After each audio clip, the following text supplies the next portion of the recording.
Muy buenas tardes a todos. A nombre de ASHRAE Capítulo Monterrey, le damos la bienvenida a este webinar sobre la calidad del aire interior en tiempos de COVID, presentado por Marisa Jiménez. Mi nombre es Jacqueline Hay, soy la líder del Comité de Actividades Estudiantiles y me acompaña nuestro expresidente del capítulo, Eleazar Rivera Mata. Pues primero que nada, agradecemos mucho al TEC de Monterrey y a todos los que nos acompañan por su participación y presencia en este webinar. El propósito de esta plática es para involucrar a los estudiantes a todo lo que viene siendo ASHRAE y los beneficios de su membresía. En ASHRAE tenemos la oportunidad de hacer llegar información de profesionistas con años de experiencia en la industria de HVAC. Y bueno, pues siempre buscamos la forma de ayudar a los estudiantes con recursos, capacitaciones, oportunidades de desarrollo profesional y sobre todo para abrirle las puertas dentro de la industria.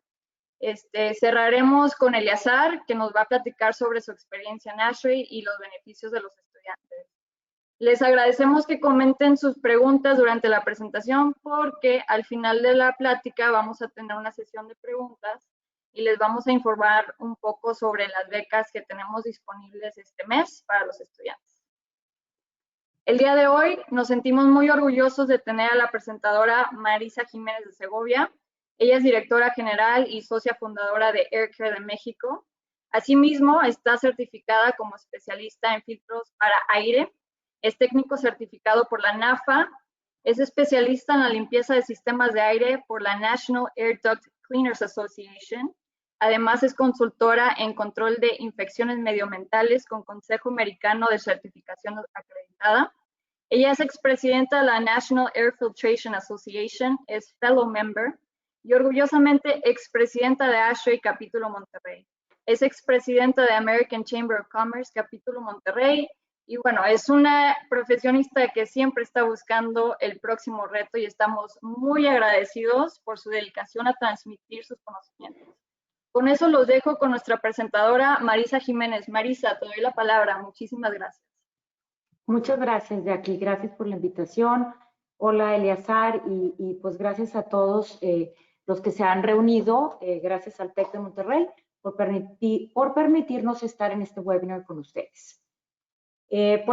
Como bien menciona Jackie, el título de nuestra conferencia pues es Calidad del aire interior en tiempos de COVID. Primeramente quisiera empezar por algunos acrónimos o definiciones que considero importantes para poder, para esta charla. La primera, pues, ¿qué es lo que es ASHRAE? Que Eleazar ahorita nos hablará más. En sí son las siglas de lo que es la Sociedad Americana de Ingenieros de Calefacción, Refrigeración y Aire Acondicionado. Por HVAC entendemos equipos de aire acondicionado, ventilación y calefacción. O sea, estamos involucrando todo lo que significa, ¿no? Micrón o micrómetro, pues es la millonésima parte de un metro. Un MERV es el valor reportado de eficiencia mínima según el estándar de filtración del ASHRAE, el 52.2. CFM, perdón, lo pocha, pero sí, lo dejé en inglés. Hablamos de pies cúbicos por minuto, que aproximadamente un pie cúbico, haz de cuenta que sería como una pelota, el aire que cabría en una pelota de básquetbol. Y por último, el IAQ o CAI, que hablamos de calidad del aire interior. Vamos a platicar en este espacio sobre qué es la calidad del aire interior y cuál es el rol de los sistemas HVAC. Algunas características aerodinámicas de gotas, de aerosoles y tamaños de partículas para poder entender un poco mejor cuál va a ser el rol de una filtración cuando hablamos de calidad del aire interior.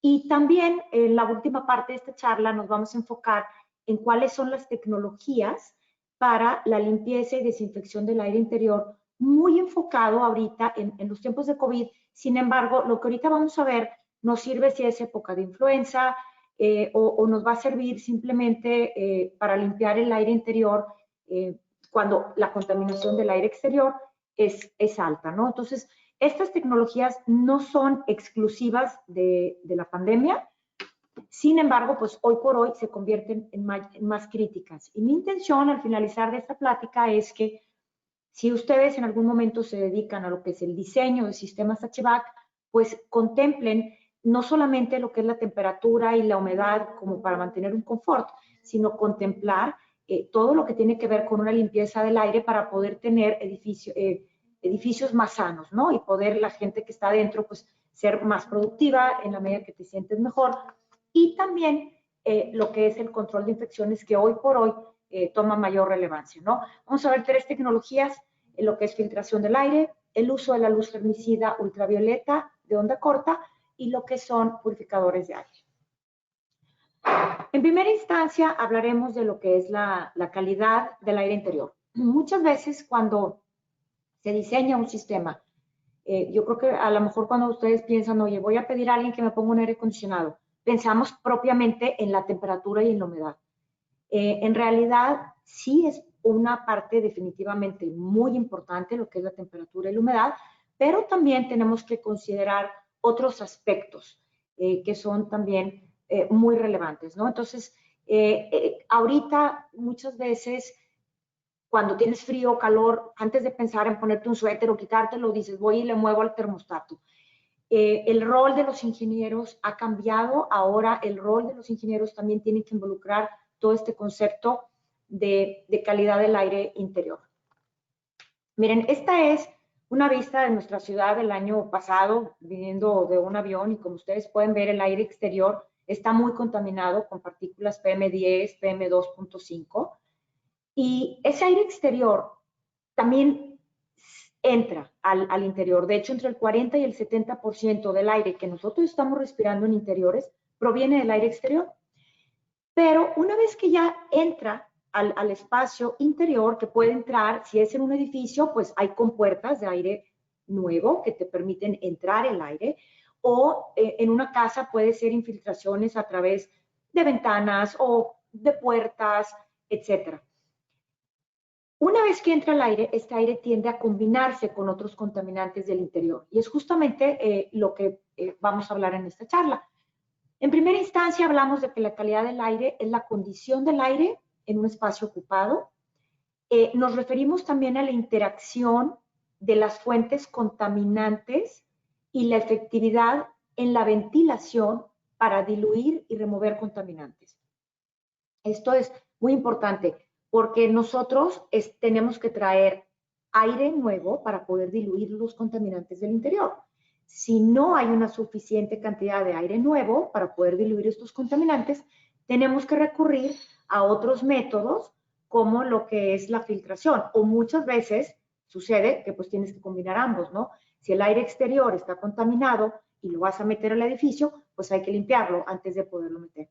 Y entonces ASHRAE define la calidad del aire como aquella en la cual una mayoría sustancial, es decir, un 80% más de la población, no expresan insatisfacción y en la que no existen concentraciones de contaminantes conocidos que sobrepasen los niveles establecidos por la autoridad correspondiente. Miren, déjenme les platico algo. Aproximadamente en los 70s hubo un embargo petrolero que hizo que el precio del petróleo se fuera por las nubes, ¿no? Entonces, ¿qué fue lo que se empezó a buscar en los edificios? Pues buscar hacer edificios que fueran energéticamente más sustentables, ¿no? O sea, que pudiera ahorrar en energía. Entonces empezamos a hacer edificios herméticamente cerrados y la cantidad de aire fresco que estaba prevista en pies cúbicos por minuto por persona que se introdujera, se empezó a hacer menos. Entonces empezamos a traer menos cantidad de aire fresco. ¿Y qué sucede? Pues obviamente los contaminantes tienden a irse building up, o sea, vamos a suponer una persona respira y exhala CO2. Y en la medida en la que hay más personas en el lugar y más personas están respirando, pues este CO2 se va acumulando. Y si a eso le agregamos que tenemos una copiadora que también va a emitir partículas, o equipos electrónicos que te van a emitir ozono, o ponemos una alfombra, o ponemos muebles que no son de madera, que están hechos de maderas sintéticas, estos muebles o estas pinturas o esta alfombra, todo eso que huele a nuevo, emite compuestos volátiles orgánicos. Los agentes limpiadores que utilizamos para limpiar, pues también son un contaminante, la vela que prendemos, también es un contaminante, los perfumes, los cosméticos, es más, el simple hecho de cocinar hace que se acumulen más partículas en el interior. Entonces, considerando todo esto, en un edificio existen diferentes rutas y diferentes cuestiones que tenemos que estudiar que hacen que tengamos una mayor cantidad de contaminantes, quizás de los que ni siquiera habíamos pensado. Por eso es que cuando alguien en algunos países que todavía, inclusive en México, que se cocina mucho con leña en una cocina, equivale a que la señora esté fumando, la persona que esté cocinando, cigarros, o sea, equivale hasta 4 cajetillas diarias de cigarros en el momento que tú estás respirando toda esta combustión. Entonces, de ahí que es muy importante que nosotros sepamos manejar bien las tazas de ventilación y lo que es la filtración o la manera en que podamos limpiar el aire para que no nos haga daño a nosotros mismos. Existe algo, bueno, antes de pasar a la siguiente diapositiva, ¿por qué es importante la calidad del aire interior? En primera instancia, porque pasamos más del 90% de nuestro tiempo en interiores. Pónganse a pensar, significa que si el mexicano promedio vive 75 años, 67.5 de esos años la pasamos en interiores. Dormimos en interior, vamos de compras en interior, vamos al cine, los gimnasios, todo lo que se puedan imaginar, inclusive los vehículos de transporte, son en interiores. ¿Y qué sucede? Que el aire interior está de 2 a 5 veces más contaminado que el exterior, según nos dice la Agencia para la Protección Medioambiental de los Estados Unidos. 9 de cada 10 personas, nos menciona la Organización Mundial de la Salud, respiran aire contaminado y eso desencadena una serie de cuestiones que ya seguramente ustedes han escuchado, como por ejemplo, ocasionan el 34% de las muertes por accidentes cerebrovasculares, 27% de muertes por cardiopatía y 36% de muertes por cáncer de pulmón. También hablemos de que la calidad del aire interior tiene una gran inferencia sobre el nivel de alergias o asma que nosotros tenemos en interiores. ¿Qué tipo de síntomas tenemos de una mala calidad del aire interior?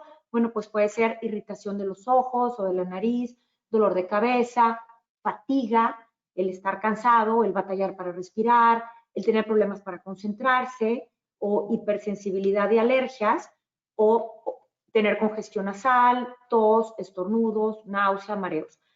Todos estos son síntomas de una mala calidad del aire interior y, por supuesto, si estamos hablando de un edificio en la cual la gente se siente mal, pues no vas a ser productiva, ¿no? O sea, entonces, ¿un edificio puede enfermar a la gente? La respuesta es sí.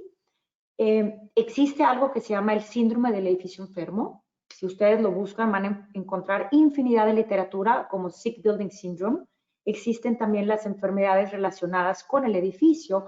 Inclusive hay casos muy bien documentados precisamente sobre, por ejemplo, la enfermedad del legionario, que es una bacteria que tiende a crecer en las torres de enfriamiento y puede introducirse al edificio si es que la toma del aire fresco del edificio está cerca de estas torres y puede viajar a través de los ductos. Hay un caso muy sonado en 1976 donde hubo una convención de veteranos en un hotel en Filadelfia y murieron 29 de ellos a causa de esta bacteria que estaba en las torres. Entonces, por lo general, el síndrome del edificio enfermo, cuando sales del edificio te sientes bien. Entonces, muchas veces podrías pensar que es, oye, no tienes ganas de ir a trabajar. No, la realidad es que el edificio en sí, pues tiene una mala calidad del aire y no te hace sentir bien. Sales de ahí y ya te sientes mejor. Cuando son enfermedades relacionadas con el edificio, pues ya obviamente ahí es algo diferente, ¿no? Si se asocia a una enfermedad. Lo idóneo sería que desde que se hace el diseño de un edificio, nosotros lo diseñemos pensando en la calidad del aire interior. Sin embargo, ASHRAE tiene estándares y algunas guías de calidad del aire interior que muchas de ellas, hay mucha información en las páginas web que puede ser gratuita y otras que es gratuita exclusivamente para los socios, ¿no? En sí hay dos estándares muy importantes sobre calidad del aire interior, el 62.1 y el 62.2. El 62.1 está enfocado no está enfocado a industria, está enfocado, por ejemplo, a comercios, no está enfocado a hospitales ni a casas. Para las casas residenciales hablamos del estándar 62.2. En estos estándares Ustedes pueden encontrar desde definiciones hasta entender bien cuál es la calidad del aire exterior, qué criterio tienes que tener para poder introducir ese aire, si lo tienes que filtrar o no, cuál es la tasa de ventilación que necesitas, y esa tasa de ventilación va a depender del uso que se le va a dar al lugar. No es lo mismo un salón de clases, ¿verdad?, que una casa, que un cine o que un lugar en donde guardas los químicos que utilizas para el mantenimiento de tu edificio. Entonces va a depender del lugar para poder tener esa tasa de ventilación. Entonces, estos estándares te van a hablar desde qué es lo que tienes que hacer para el diseño hasta todo lo que es los equipos y la operación y el arranque. Y también que tú puedas estar revisando que tu diseño pues se siga manteniendo a lo largo del tiempo. Están hechos para edificios que ya existen o para edificios nuevos. También esta última guía que está aquí, que habla de Indoor Air Quality Guide, te habla sobre muchos diferentes aspectos y esa, si no me equivoco, está impresa, pero también está en la web gratuitamente. Hay se hizo un webinar hace poquito y todavía está disponible en la red. La verdad me encantó.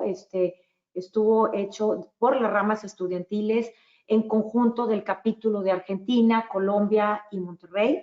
Y ahí ustedes, si quieren conocer un poco más a detalle sobre lo que es el estándar 62.1 o el estándar 55, que es el que habla de temperatura y humedad, que se debe mantener en un recinto, pues pueden verlo a mayor detalle, porque ahorita en una hora pues sería imposible hablar a profundidad sobre este estándar. También el ASHRAE, como una guía ahora durante tiempos de COVID, y bueno, más bien, el ASHRAE ha actualizado una de estas posiciones, pero el ASHRAE tiene diferentes documentos, position documents, ¿no?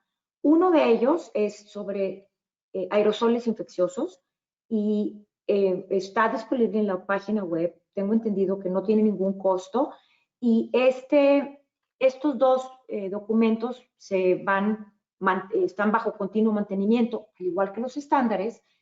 La última vez que se hizo una actualización fue en abril del 2020, o sea, ya entrada la pandemia. Si no me equivoco, la pandemia creo que fue ya entrada la pandemia. Y por otro lado, tiene también un documento sobre la filtración y la limpieza del aire. En sí, los documentos reflejan la postura de la sociedad, te dan ciertas guías y entre esas guías lo que les puedo decir es que para limpiar el aire hay diferentes conceptos que tenemos que manejar, ¿no? Uno va a ser obviamente la temperatura, la humedad para tratar el aire. Vamos a decir, por ejemplo, en un hospital no vas a manejar la misma temperatura en un cuarto de quemados que en un lobby, por ejemplo, o en una habitación de un paciente. Hay que manejar diferencias de presiones. Puedes tener una habitación con presión positiva o con presión negativa, ¿no? Si tienes un quirófano, pues no quieres que todo el aire que esté en el pasillo, que pueda estar contaminado, entre al quirófano, entonces tú requieres manejar una presión positiva dentro del quirófano. Entonces te van a hablar sobre temperaturas, sobre presiones, sobre la limpieza del aire, qué tipos de filtros puedes utilizar, cuál sería la eficiencia de filtros. Importante mencionar que dentro de ambas posturas del ASHRAE están las estrategias de limpieza del aire que yo voy a platicar en la última parte de esta charla. Está lo que es la luz ultravioleta germicida y está también lo que es la filtración. No contemplan estos estándares de ninguna manera nada que genere ozono, es decir, generadores de ozono que se utilizan para limpiar el aire no están aceptados por la sociedad y tampoco hay suficiente evidencia aún dentro de la sociedad. No hay un método de prueba para otros tipos de tecnologías que están emergiendo, como lo son iones, la generación de iones o plasma.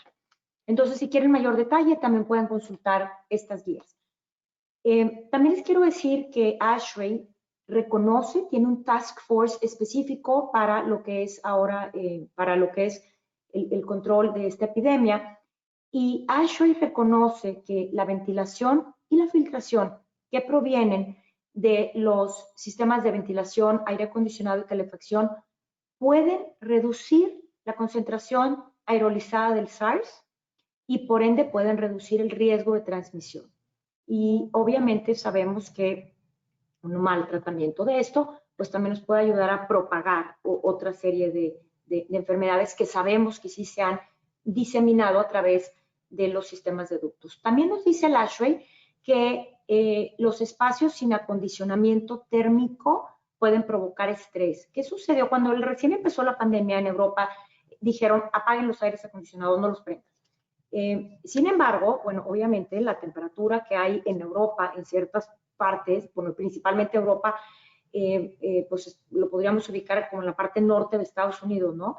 Si mi memoria de geografía no falla, pero pues aquí, por ejemplo, en Monterrey, decir que apagues el aire acondicionado en verano, pues estaría complicado, ¿no? En general te dicen que el deshabilitar un sistema de ventilación o aire acondicionado y calefacción no es una recomendación para poder reducir la transmisión del virus. Entonces vamos a ver qué es lo que sí puede ser.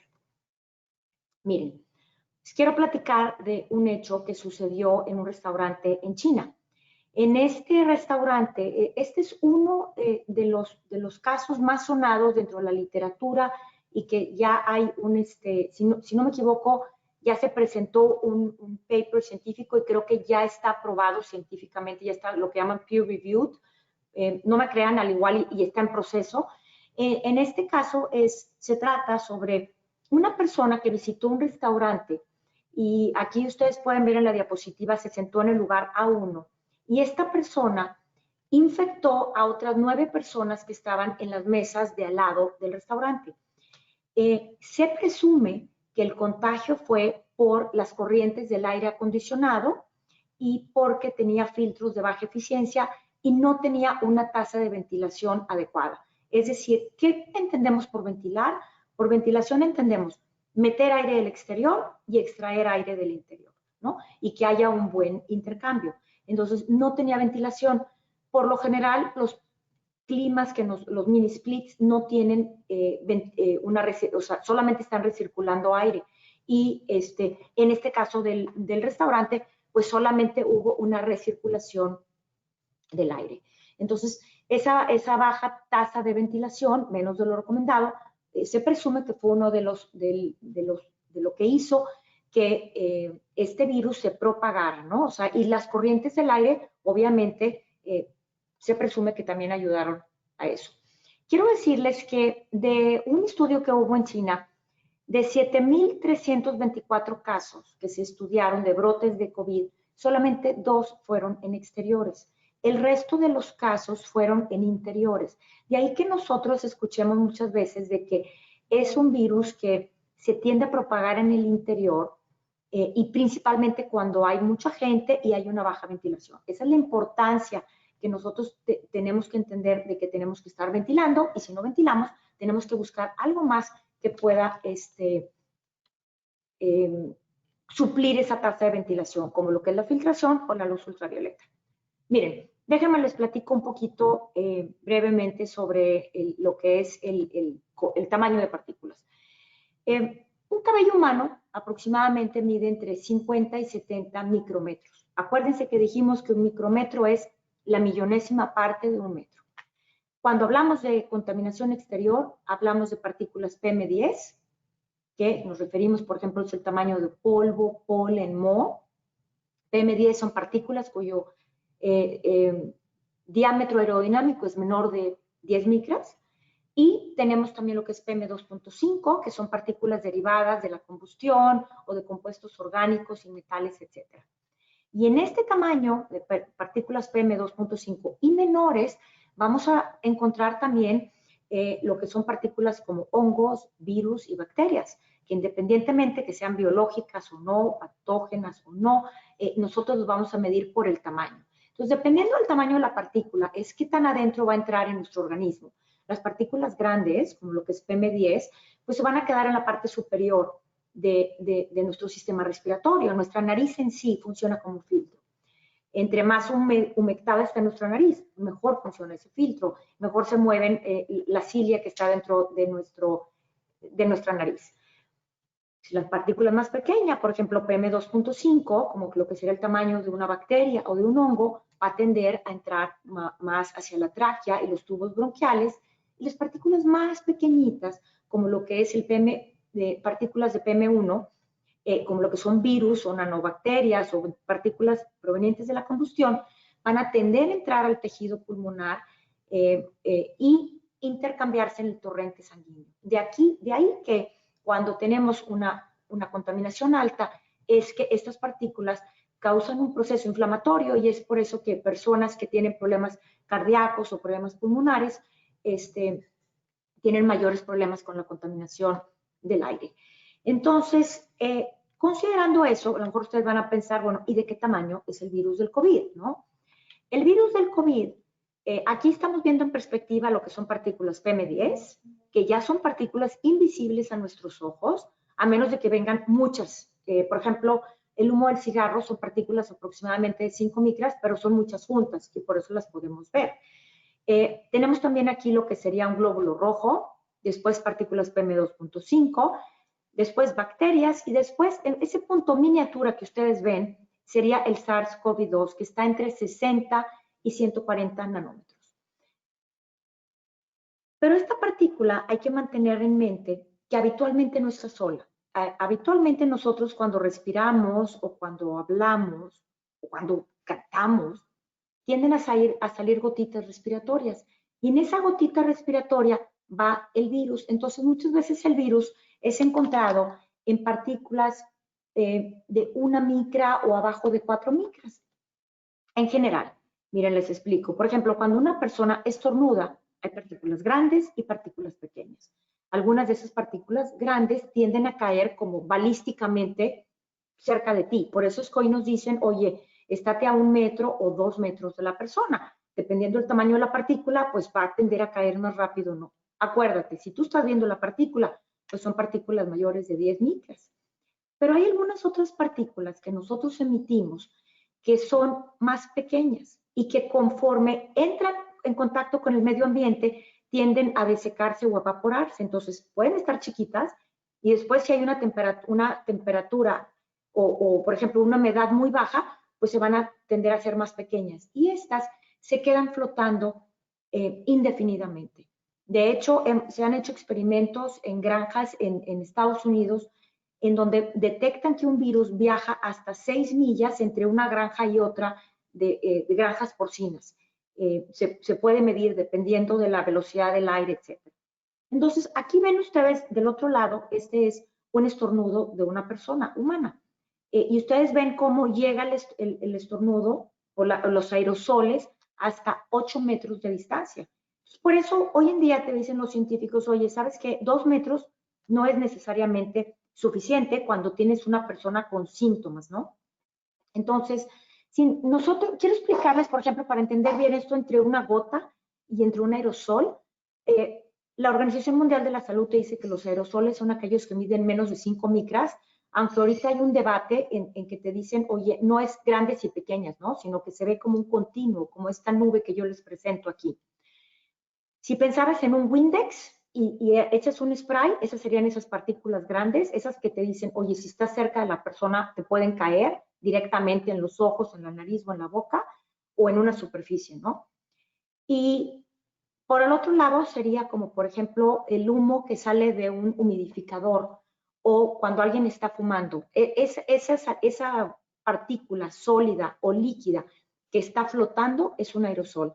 Entonces, si este virus se puede transmitir por medio de aerosoles, como se ha estado detectando, entonces puede viajar y puedes ir llenando una habitación. Imagínate tú que entras a un lugar con una persona que acaba de prender un cigarro, como olería y cómo se va acumulando el humo. Pero imagínate tú que entras a una habitación cuando tienes una persona que tiene toda la mañana fumando, ¿no?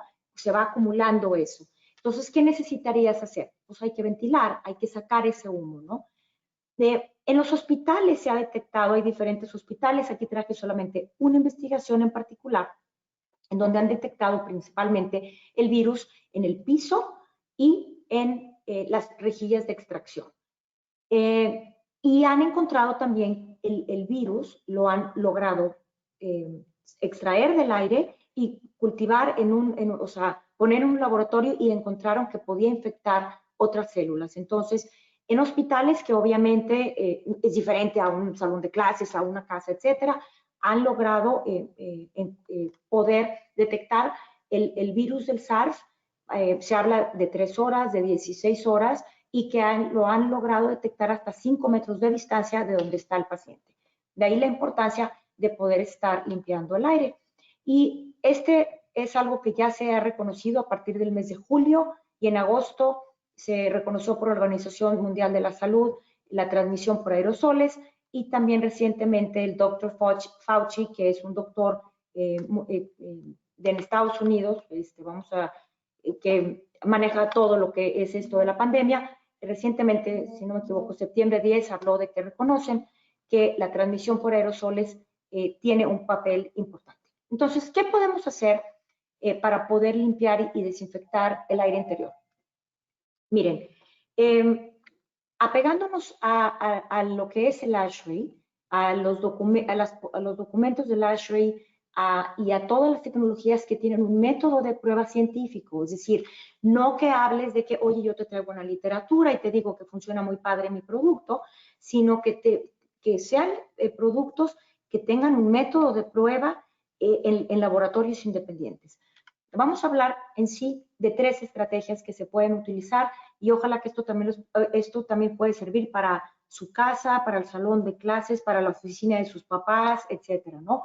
Y que cuando diseñemos edificios podamos adaptar todas estas cuestiones que se manejan en el estándar 62.1 y que podamos estar listos. Esperemos que pasen otros 100 años para una pandemia, pero que podamos estar listos para combatir, por ejemplo, una influenza, que año con año es un problema, ¿no? Yo lo veía con mi hija cuando daba clases, todos los inviernos un niño se enfermaba de influenza en el salón y al ratito estaban varios enfermos. Y es lo mismo en una oficina.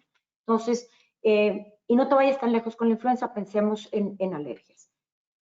Hablemos, lo primero que tienes que hacer para remediar los problemas de calidad del aire es, en este orden, primero lo que tenemos que hacer es eliminar la fuente de contaminación. Gran parte de lo que hace el estándar 62.1 es, en primera instancia, prevenir.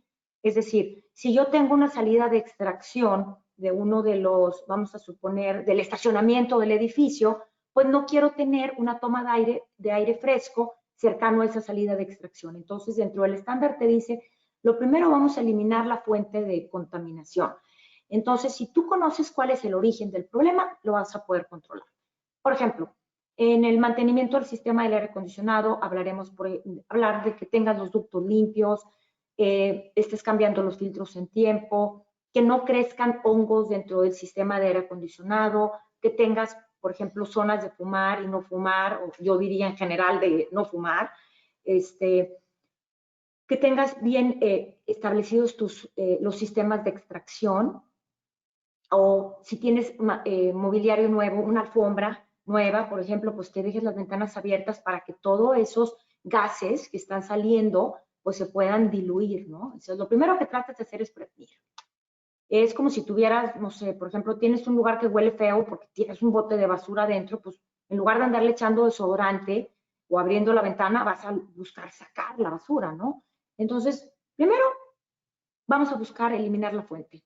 Segundo, si no lo puedes eliminar la fuente, lo que queremos es transportar los contaminantes o diluirlos. Entonces, aquí, ¿qué es lo que necesitamos hacer? Un ejemplo sería el uso de extractores o la introducción de aire limpio para que podamos diluir o vaciar los contaminantes. Y en tercer punto, si dices, oye, ¿sabes qué? Ya usé la taza de ventilación que puedo, ¿verdad? El resto es, vamos a filtrar o vamos a remover. ¿A través de qué? De filtros. O a través, vamos a inactivar hongos o bacterias y virus a través de luz ultravioleta o purificadores de aire. Dentro de toda esta literatura, hablamos que hay controles de ingeniería que pueden ayudar a reducir los riesgos ambientales. Es decir, vamos a suponer que el virus se metió, sí, es silencioso, no te das cuenta quién está contaminado o no. Lo primero que queremos hacer es, pues, darle salida, abrir la ventana, sacar los contaminantes. Pero si no tenemos la manera de darle salida, porque hay muchos edificios, por ejemplo, que no puedes abrir la ventana, y hay edificios que la taza de ventilación pues está hecha para el confort propiamente, ¿no? O sea, por ejemplo, en un cuarto de hospital tú manejas 12 cambios de aire por hora, es decir, buscas hacer que el aire se cambie cada 5 minutos. Y tú lo que, si tú no, pero de este aire que tú estás haciendo que se cambie o se limpie, necesitamos 2 cambios de aire fresco, 2 cambios de aire por hora que estén entrando del aire exterior. Si no podemos diluirlo a través de la ventilación, buscamos limpiar a través de filtros o luz ultravioleta, que puede ir en la manejadora, en la pared, o poder tener un purificador portátil. Una de las maneras más fáciles que podemos tener para poder medir qué tanto tenemos de medición es midiendo el CO2. Como ustedes saben, cuando nosotros respiramos, exhalamos CO2, y entonces, entre más alto sea el CO2, pues menos aire fresco tenemos en una habitación. Afuera, en el exterior, está entre 350 y 400 partes por millón. Adentro, antes del COVID, se dice que lo ideal es que manejes 800, 1000 cuando mucho, pero a raíz de lo del COVID, se está hablando hasta manejar, tener 600 partes por millón. Entre más alto el nivel de CO2, más oportunidad tenemos de que una persona se infecte de lo que sea que hubiese adentro. También el CO2 está muy relacionado con la manera en la que tomamos nosotros decisiones, la manera en la que pensamos. Muchas veces a ustedes les ha pasado que dices, oye, estoy súper cansada, me estoy durmiendo, déjame, abro la ventana para que me entre aire fresco. ¿Y qué es lo que estamos haciendo? Intuitivamente estamos trayendo más oxígeno del exterior. Entonces, hay mucha información, inclusive Harvard ha hecho muchos estudios acerca de el nivel de productividad y el tipo de decisiones que nosotros tomamos, y también en exámenes estandarizados salen mejor los alumnos cuando hay un nivel adecuado de CO2 en el interior de una habitación. Entonces, muchas veces el CO2 se va, como dicen, building up, ¿no? A lo mejor entras a clases en la mañana y ya para cuando llega el maestro a las 2 de la tarde ya tienes a todo el mundo cansado, pero también si tuvieras un medidor de CO2, a lo mejor ya tienes niveles muy altos de CO2. Muy bien, me voy a brincar porque creo que ya se nos está acabando el tiempo. Bueno, no, déjenme les muestro esto. Íbamos en un vehículo y pues quitamos que se recirculara el aire. Y miren, íbamos 5 personas en un vehículo, teníamos 675 partes por millón de CO2. Esto es un aparatito que mide la calidad del aire interior, ¿no? Te mide el CO2, entre otras cosas, también las partículas. Miren, pues estaba entrando aire del exterior, íbamos camino a un rancho, y miren, teníamos 57, o sea, teníamos 15 microgramos por metros cúbicos de polvo. Pusimos que se empezara a recircular el aire, entonces pues empezabas a filtrar más el aire, bajó el nivel de contaminación de partículas, pero miren en 6 minutos, en realidad fue 5, nomás en lo que le tomé la foto, cómo subió el nivel de CO2, y 10 minutos después ya teníamos más de 2000 partes por millón de CO2. Moraleja, cuando vayas en un vehículo con más gente, y más precisamente ahorita en estos tiempos o en épocas de influenza, abre la ventana o haz que el aire no se esté recirculando. Entonces, si nosotros no tenemos un buen nivel de CO2, ¿qué podemos hacer para poder diluir los contaminantes que hay en el interior? Uno es instalar filtros de alta eficiencia. Hay un estándar que es el 52.2 que te habla de filtros por el MERV. Empieza del 1, MERV 1, filtros de menor eficiencia, 16 filtros de mayor eficiencia. ¿Qué se sugiere? ¿Qué te está diciendo la ASHRAE, los Centros para el Control de Enfermedades, la EPA, inclusive la Escuela Médica de Harvard, etcétera? Te dicen, pon filtros MERV 13 o mejores, o la eficiencia más alta con el que tu equipo pueda manejar, ¿no? Porque también si pones un filtro muy alto y tu equipo no puede manejar, o vas a tener un menor flujo y ese menor aire pues tampoco te va a funcionar, ¿no? Hay diferentes mecanismos que operan dentro de un filtro de partículas. No crean ustedes que funciona como un colador, va a depender del flujo del aire, de la velocidad, etcétera. Con mucho gusto otro día, si quieren saber más de filtros, yo encantadísima de poder venir y hablar, pero lo que les quiero decir es que hay diferentes mecanismos para filtrar las partículas, y eso hace que podamos filtrar partículas muy pequeñas. Estamos hablando de partículas desde 0.01 micras hasta 10 micras. Aquí ustedes pueden ver en esta gráfica cuál sería la eficiencia fraccional por tamaño de partículas desde un filtro MERV 6 hasta un filtro MERV 16. Y tomemos en cuenta que un filtro EPA, como tipo los que están en los quirófanos, estaría más hacia esta parte, ¿no? Aquí pueden ver el tamaño de diámetro de las partículas, pero recuerden, nosotros aquí no estamos buscando quitar un virus que esté solo, el virus no está desnudo, va a viajar en una partícula de saliva o en una partícula de moco, etcétera. Un tipo de filtro que puedes instalar sería este que está aquí a la derecha, ese sería un ejemplo de un filtro MERV 13 y hay infinidad de más tipos de filtros. Otra opción es instalar luz germicida ultravioleta. La luz germicida no es nueva, tiene más de 100 años de estarse utilizando. La podemos instalar aquí, en la parte, en la manejadora. Lo idóneo es que aquí tengas el flujo del aire, tienes tu serpentín de enfriamiento y aquí poner tu luz ultravioleta y ya sacar un aire limpio. Y la otra opción es ponerlo aquí en la parte superior de la habitación. ¿Qué es lo que haces? Que tú tenemos los virus o bacterias, etcétera, tienen ADN o tienen RNA, ARN o DNA, y lo que hacen estos fotones de energía es llegar y romper los enlaces y los estamos inactivando o matando, ¿no? Esto sería como se vería, este es uno de los ejemplos de lo que va en el techo, en la parte superior de la habitación, y el otro sería lo que se pone dentro de una manejadora. Muy importante entender que aquí estamos manejando energía germicida. Y si no instalas adecuadamente lo que va dentro de la manejadora, hay diferentes tipos de luz, hay algunas que es de alta eficiencia y otra que no es de alta eficiencia. Entonces, normalmente la luz ultravioleta convencional, cuando pones aire frío o en movimiento, baja su eficiencia. Entonces, si baja su eficiencia, pues no vas a estar emitiendo esa energía germicida. Entonces, muy importante que aquí en luz ultravioleta no lo medimos por watts, lo medimos por la energía germicida que vamos a tener. Si lo pones en la parte alta de una habitación, lo que estás haciendo es emitir un rayo muy potente de energía germicida. Es perfectamente, no hay peligro, es para las personas, porque tú estás por debajo de la luz.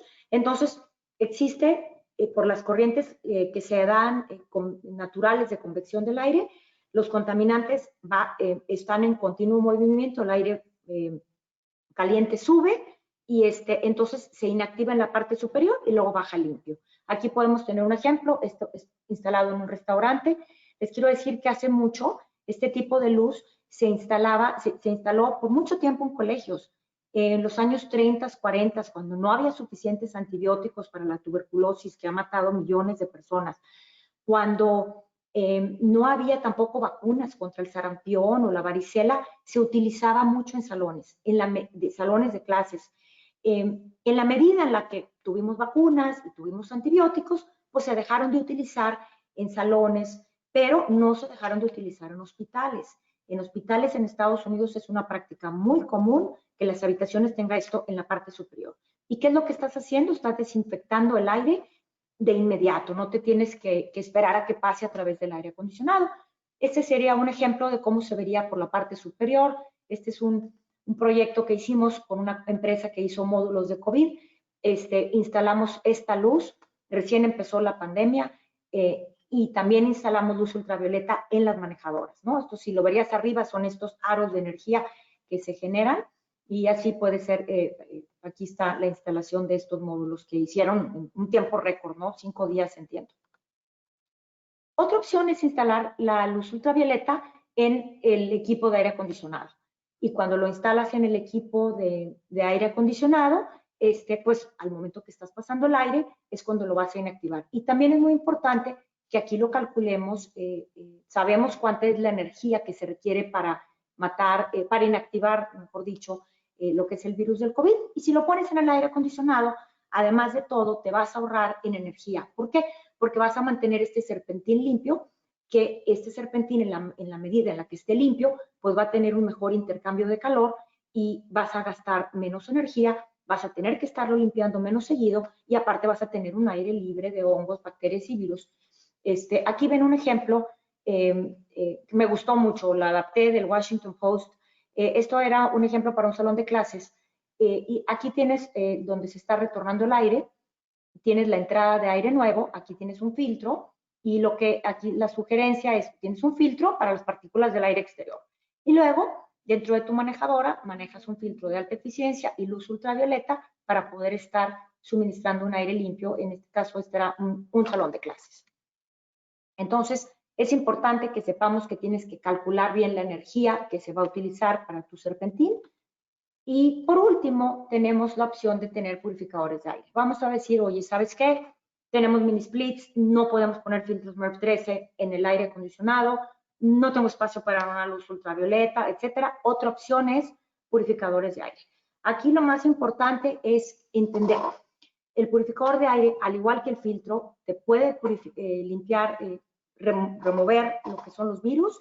Y aquí lo importante es que nosotros entendamos qué tan eficiente es el aparato que tú estás eligiendo y cuál es su capacidad.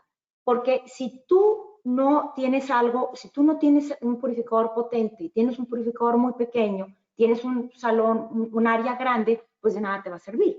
Lo que tú quieres es saber cuántos pies cúbicos por hora te maneja ese purificador para que eso lo podamos añadir a la limpieza del aire para poder diluir los contaminantes.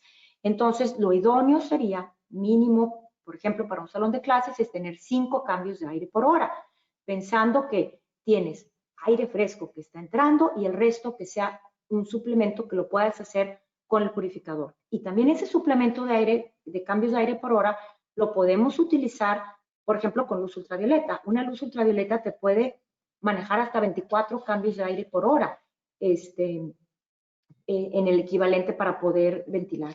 Entonces, ya para terminar, pues quisiera mencionar un ejemplo que hubo de un coro, fue algo muy sonado en Washington, en donde había, si no me equivoco, 61 personas y 53 se contagiaron de COVID. No queda claro si hubo interacción entre ellos entre el ensayo del coro. Por ejemplo, el ejemplo que les puse al restaurante, sí se sabe que la gente no se conocía entre sí ni tampoco se vio en el lobby.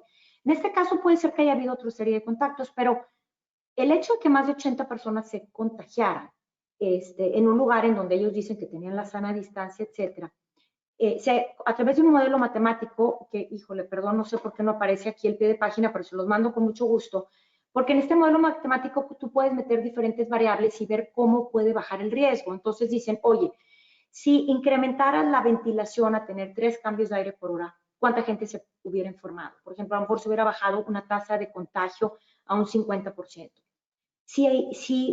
Si le agregaras filtros EPA y 2 cambios de aire por hora, ¿cuál sería tu nivel de infección? Que sería aproximadamente menos de un 60. Si en lugar de haber estado durante 2 horas el ensayo hubiera estado 1 hora, o si hubieras hecho todas las anteriores, miren, tendríamos una probabilidad de infección de menos del 10%. Y si en lugar de haber hablado si en lugar de cantar, que obviamente es imposible, ¿verdad? Pero si en lugar de cantar hubieran hablado, pues se hubiera reducido todavía más el nivel de contagio, y si hubieras hecho el evento en el exterior, aún más. Entonces, para terminar, quiero decirles que podemos medir la calidad del aire interior, hay diferentes formas que las podemos medir. Olvídense del COVID en general, o sea, en general.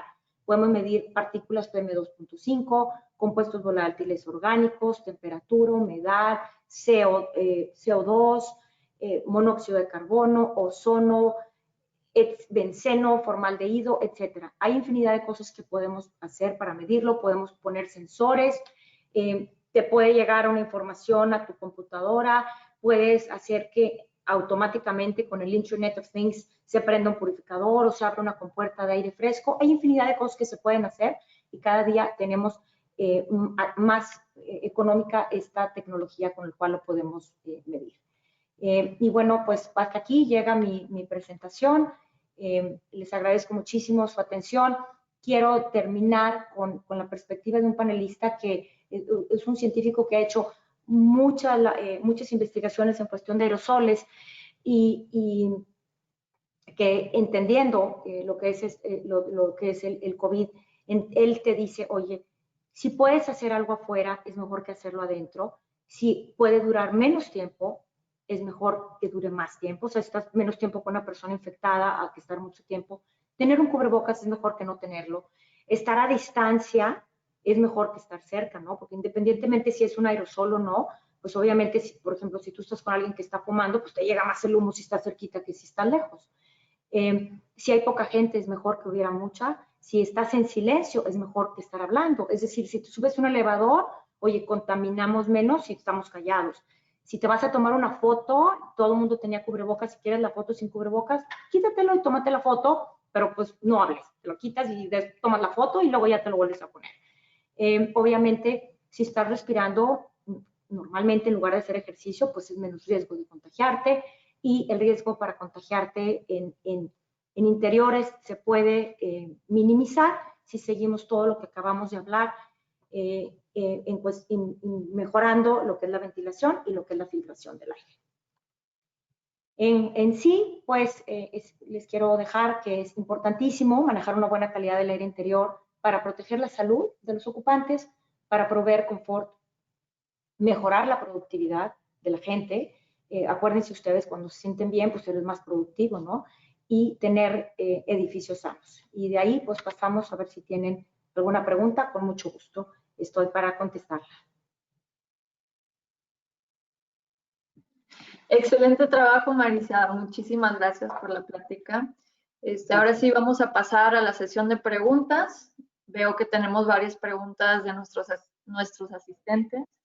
Eleazar, ¿nos puedes apoyar con las preguntas, por favor? Claro que sí.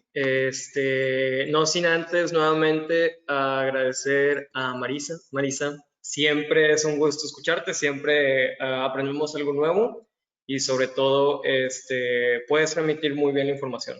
Yo creo que lo que nos presentaste el día de hoy nos recuerda algo de nuestra naturaleza. O sea, como seres humanos nos caracterizamos por ser resilientes, es decir, nos adaptamos al cambio. Es lo que nos ha llevado a estar donde nos encontramos el día de hoy. Y una de estas nuevas adaptaciones es que precisamente esto llegó para quedarse y la calidad del aire hoy más que nunca tiene más peso. Vamos a tener que tomar nuevas medidas y a final de cuentas, siguiendo los consejos que nos has dado, creo que va a ser un paso importante para poder salir todos adelante de esta situación. Nuevamente, muchas gracias. Hay muchas preguntas, siempre nos dejas bien picados, entonces muchas personas están súper interesadas. A todos les agradecemos mucho por su interés. No vamos a poder contestar todas, pero se los vamos a hacer llegar a Marisa, y Marisa con todo gusto puede indagar un poquito en sus dudas. Sin embargo, vamos a tomar algunas que son las que más se repiten, si te parece, Marisa. Unos dos, cuando mucho. Pero a los que nos están preguntando, créanme que esta información, tanto Marisa como el equipo de ASHRAE, podemos contestársela, ¿sale? Bueno. Perfecto, gracias, Elisa. No, gracias a ti, Marisa. Mira, vamos a tomar una. Creo que esta es una de las que más nos afectan. No es tanto de carácter técnico, sino tiene más que ver con lo que de verdad nos importa, que es el ser humano. Nos preguntan sobre las medidas recomendadas o que deberíamos usar si vemos a familiares de alto riesgo dentro de interiores. Es decir, ¿qué nos recomiendas tú para proteger a los que más queremos? Ok, muy buena pregunta. Mira, yo lo que he hecho es, yo de verdad, agarro mi monitor de CO2, no sé si se alcanza a ver, para poder darme una idea de qué tan viciado o qué tanta ventilación tengo. Pero en general yo te diría, hay que abrir las puertas, ventanas, etcétera, y por supuesto utilizar cubrebocas. Anteriormente, cuando esta pandemia empezó, decíamos que el cubrebocas nada más servía para proteger al otro. La realidad es que sí protege al otro, pero también te protege a ti mismo, ¿no? Entonces, lo importante, yo pensaría, estar ventilando. Y si no puedes ventilar, entonces cualquiera de las otras alternativas que acabamos de ver aquí es importante, pero mantener la sana distancia. Yo así veo a mis papás. O sea, mis papás también, me preocupa muchísimo. Entonces, cuando yo voy y los veo, Generalmente es en el exterior, ahorita permite la temperatura que sea en el exterior y yo como quiera me pongo el cubrebocas y como quiera guardamos la sana distancia, etcétera. Yo creo que nos salen sobrando los cuidados, ¿no? Cuando ya tengamos que estar adentro, pues es muy importante que esté ventilado.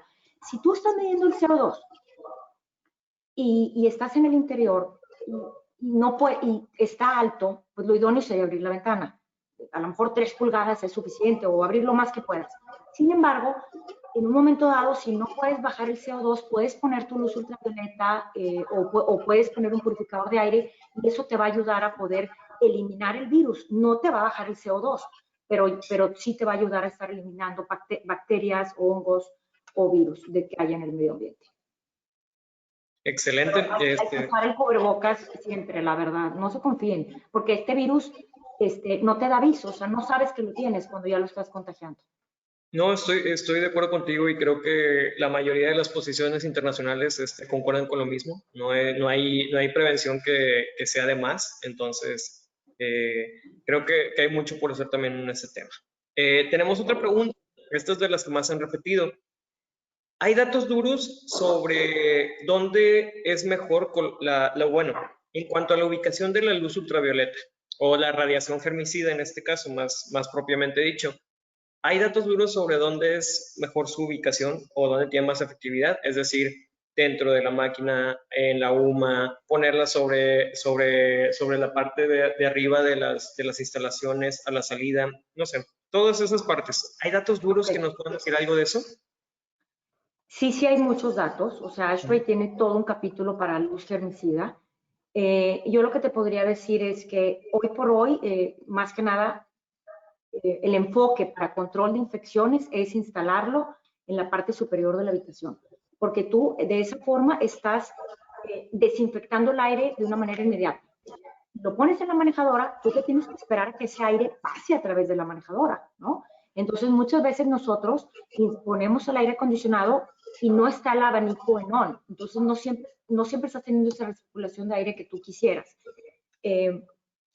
Va a depender. Ahora, si lo vas a poner en la manejadora, lo idóneo sería que esté a la descarga del serpentín de enfriamiento. Si lo vas a poner en el ducto, necesitas muchísimas más luces porque tienes una velocidad de aire mucho mayor. Para que una luz ultravioleta funcione, necesitas considerar el tiempo de exposición del microorganismo y la energía germicida que estás emitiendo. Entonces, si lo pones en un ducto, y que muchas veces lo ponen de forma paralela al ducto, necesitas mucho más luz que si lo pones a la descarga del serpentín. Si lo pones en el retorno, tampoco te funciona tan bien, aunque no te funciona tan bien para poder limpiar el serpentín, que sería una de las cosas que en un momento dado quisieras, porque te vas a ahorrar energía y vas a tener un retorno de tu inversión. De acuerdo, sí, creo que platicando con amigos, tú sabes, o sea, en el sector, creo que a final de cuentas lo más importante es que la luz esté lo más cerca de la persona, pero también cuidando y teniendo sus restricciones. A final de cuentas, como bien dijiste y comentaste, esta tecnología se ha estado usando ya hace años, o sea, no es algo nuevo. Sí. Y creo que... Y fíjate, Lezar, perdón que te interrumpa, que acabas de tocar un punto súper importante. Debe de estar cerca de la persona. Es decir, sí, entre más cerca estés de la persona, mayor va a funcionar, pero no es para desinfectar personas. Entonces, si tú pones la luz ultravioleta en la parte superior de la habitación, te puedo decir que a la manera en la que hacemos los cálculos, en un segundo inactivas el virus del COVID. En un segundo, entre más cerca estés del aparato. Entre más lejos estés, si estás a unos 5 metros aproximadamente, a lo mejor te tardas 15 segundos en inactivarlo. Entonces, pero lo más importante aquí es que sepamos que la luz ultravioleta de onda corta, la que aquí acabo de poner, que principalmente se genera a 254 nanómetros, no la podemos ver con los ojos directamente, tienes que utilizar lentes. Entonces, estos dos ejemplos que yo di son seguros porque no estás enfrente del aparato, ¿no? O sea, tú lo tienes en la parte superior.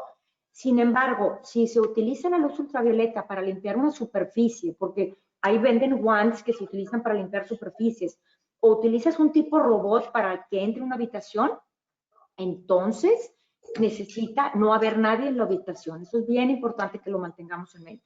Si le vas a dar mantenimiento a la manejadora, tienes que apagar. Nosotros siempre ponemos un switch interlock para que la abras y se apague automáticamente. En efecto, de hecho en el capítulo que comentabas, creo que es el 62, ¿verdad? De luz germicida, de irradiación germicida, del handbook, precisamente nos hablan bastante de eso. Muchas gracias, Marisa. Como te comentaba ahorita, ya tenemos bastantes preguntas por parte de la audiencia. Pero por cuestiones de tiempo creo que vamos a dejarlo hasta aquí. Todas las preguntas se te van a hacer llegar a todos los que hicieron favor de comentarnos. Muchas gracias. También todo el equipo de ASHRAE, todos los que estamos involucrados, podemos apoyarlos y pues no me queda más que agradecerte. Jackie también, muchas gracias por las facilidades para hacer llegar este webinar a los estudiantes. Ay, pues muchas gracias igualmente, les agradezco la invitación y pues espero que muchos de ustedes decidan unirse a ASHRAE y la verdad es que yo todo lo que sé se lo debo a ASHRAE. Ojalá que puedan unirse y involucrarse en todas nuestras actividades. Muchas gracias. Gracias, Elazar, y gracias, Jackie. Y Beto también, muchas gracias. Muchísimas gracias a ti también, Marisa. Muchísimas gracias. Antes de concluir esta plática, me gustaría compartir los beneficios de ASHRAE y para que conozcan un poquito más de qué se trata. Con el apoyo de Eleazar, me gustaría que nos platicaras un poquito más sobre tu experiencia personal, por qué les conviene a los estudiantes involucrarse en ASHRAE y pues cómo te ha ayudado a ti, Eleazar, personalmente en tu carrera. Ok. Bueno, Jackie, gracias por la invitación, gracias al capítulo. Varios ya me conocen, mi nombre es Eleazar Rivera, soy expresidente del mismo. Actualmente estoy laborando en actividades regionales y también a nivel sociedad en la parte de comunicaciones. También me dedico al aire acondicionado y a la calidad del aire interior.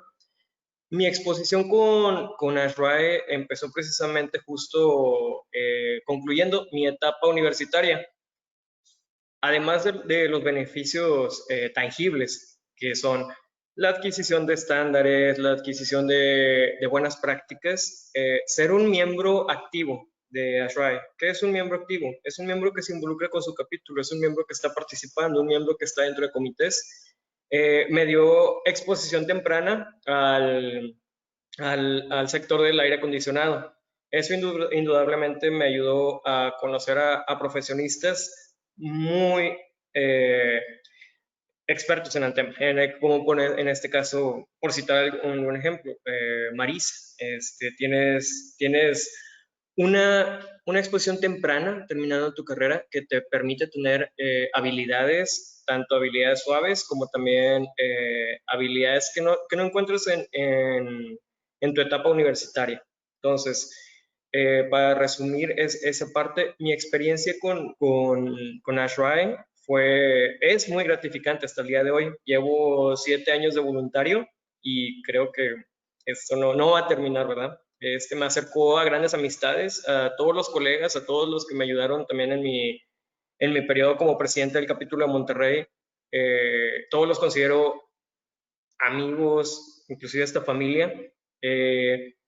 Todos me han dado muy buenas enseñanzas y creo que yo también he podido aportar a su vida, tanto personal como profesional. También creo que una de las fortalezas si me preguntan, algo que yo hubiera hecho es involucrarme desde mi etapa estudiantil. Ahorita vamos a resumir muy rápido en 1 o 2 minutitos cuáles son los beneficios, pero sí les puedo decir que te ayuda a pulir esas habilidades que a veces no puedes encontrar dentro de tu etapa universitaria, como les comentaba. Ahora bien, ¿cuáles son los beneficios tangibles? Si tú eres, por solamente ser miembro de ASHRAE, pues te pueden acercar a programas de certificación internacional. Hay una variedad de programas que te dan una ventaja en cualquier rubro que tú quieras estar, desde la parte de diseños, desde la parte comercial, en la parte de construcción, cualquiera que sea el enfoque que quieras darle, pero que esté relacionado a la industria del aire acondicionado, de la calefacción, de la ventilación y de la refrigeración, te da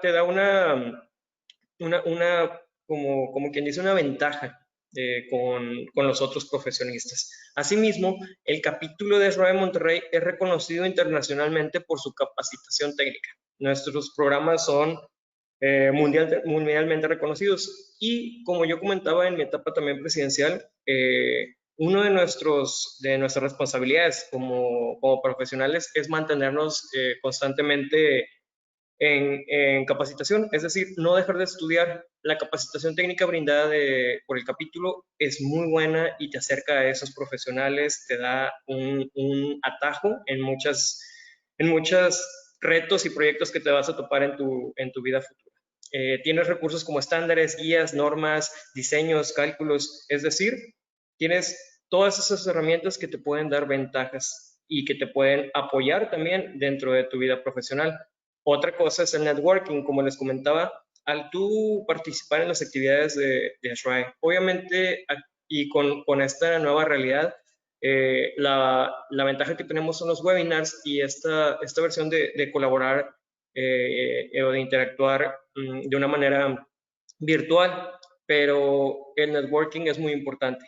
Siempre sabes que en SRAE vas a encontrar un amigo que tiene alguna solución o que tiene algo de información para algún proyecto que tú estés desarrollando. Es decir, no es necesario que sepas todo. De hecho, entre más sabes y entre más aprendes, te das cuenta que más te falta por estudiar. Eso lo aprendí de muy buenos maestros de ahí, de SRAE, como el ingeniero Garay, en paz descanse, como el ingeniero Félix, el ingeniero Donald, me enseñaron mucho que siempre debes que estar estudiando. Entonces, el networking que te da el acercamiento con este tipo de profesionistas vale oro. Y por último, el conocimiento técnico, que se resume en todos estos puntos que acabamos de revisar. Ahora bien, como estudiante, ¿qué tienes, digamos, de una manera concreta? Voluntariado, actividades como el K12, donde estás ayudando o estás involucrándote con niños y explicándoles de ciencia básica. He participado en ellos y son muy satisfactorios. Te llevas una gran sorpresa y moralmente es muy gratificante poder ver que nuevas generaciones se involucran y están interesadas en este tipo de conocimientos. Ahora bien, también tiene seminarios, exposiciones y conferencias. Todo esto lo pueden ver con Jacqueline Hay, quien es nuestra actual jefa de actividades estudiantiles, y yo les recomiendo que sigan las redes sociales tanto del capítulo como las específicas de cada una de las ramas estudiantiles, porque en ellas les van a dar todo este tipo de información y beneficios que tienen al ser miembros. También hay visitas técnicas, obviamente con lo de la nueva realidad, esto va a ser un programa que se va a pronosticar o que se va a trabajar a futuro, pero es una de las ventajas que también tienes. Cursos, webinars, becas y el financiamiento de proyectos en caso de que tú estés trabajando en una tesis, también te pueden acercar a este tipo de herramientas.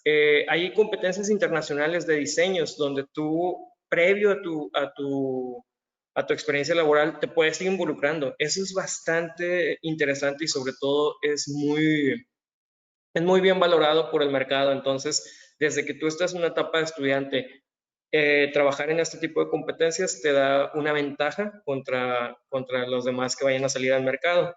Y pues el programa de mentores, como les comentaba, te acerca a personas en el sector que tienen todo el conocimiento y toda la exposición. El capítulo de SRAE Monterrey es reconocido por su capacitación técnica, pero también por las ganas de colaborar. Siempre va a haber alguien dispuesto a enseñarte y a compartir su conocimiento. En SRAE tratamos de ser muy abiertos con esto y a final de cuentas, como sociedad, como sociedad civil, como asociación civil, es nuestro objetivo. Entonces, como estudiante, yo veo todos esos beneficios, esas cualidades hacia ustedes y sobre todo la manera de extrapolarlos en futuro. Ahora bien, yo creo que ya nada más nos queda el pequeño comercial, ¿verdad, Jackie?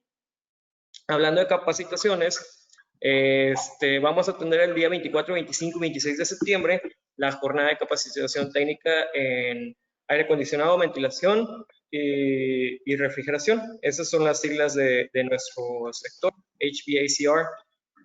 Hay 36 conferencias virtuales donde están una serie de profesionales, no solamente de México, sino de alrededor del mundo, y pues tendrás la oportunidad de conocer estas tecnologías, las aplicaciones, los estándares, las soluciones. Creo que por ahí también va a estar Marisa ahondando más a detalle en el tema que revisamos hoy. La liga para poderte registrar está ahí. Esto es parte de la HR Expo México. La HR Expo viene siendo la meca del aire acondicionado y la refrigeración. Entonces, el capítulo Monterrey está trabajando activamente también con el capítulo de Ciudad de México y con el capítulo de Guadalajara en esta serie de conferencias virtuales. Les recomendamos mucho que se acerquen a nosotros y vean el programa en redes sociales y en nuestra página. Jackie, creo que ya te dejo con la parte de la membresía estudiantil, ¿verdad? Exactamente. Muchísimas gracias, Eleazar. Muchas gracias por la invitación. Gracias. Por último, les quería comentar que el mes de septiembre es el mes de los estudiantes. A los estudiantes que se quieren ingresar a la membresía de ASHRAE por primera vez, les estamos dando una beca de $10, así que solo tendría un costo de $15 la membresía. Aquí está el link de ASHRAE abajo, join.ashrae.org, es donde se pueden registrar para la membresía. Nuestra co-líder de las actividades estudiantiles es Daniela Díaz y yo estoy como líder de la misma. Síganos en las redes sociales y bueno, pues les agradecemos mucho el tiempo de Marisa y el apoyo que nos ha dado para llevar a cabo este webinar. Me gustaría darle a Marisa la última palabra. No sé si tendrás algún otro comentario, Marisa. Ok. Entonces, yo creo que concluimos la conferencia. Los invitamos a que nos sigan a las redes sociales. Ahí mismo vamos a compartir la liga de este video, de la plática. Y pues, por supuesto, estén al pendiente de la Expo AHR. Le agradezco, muchas gracias al TEC de Monterrey, a Marisa Jiménez, Eleazar Mata, Daniela Díaz, Janet Hey, Humberto Gómez y a nuestro presidente del capítulo, Oscar Ricaño. Muchas gracias a todos y que tengan bonita tarde.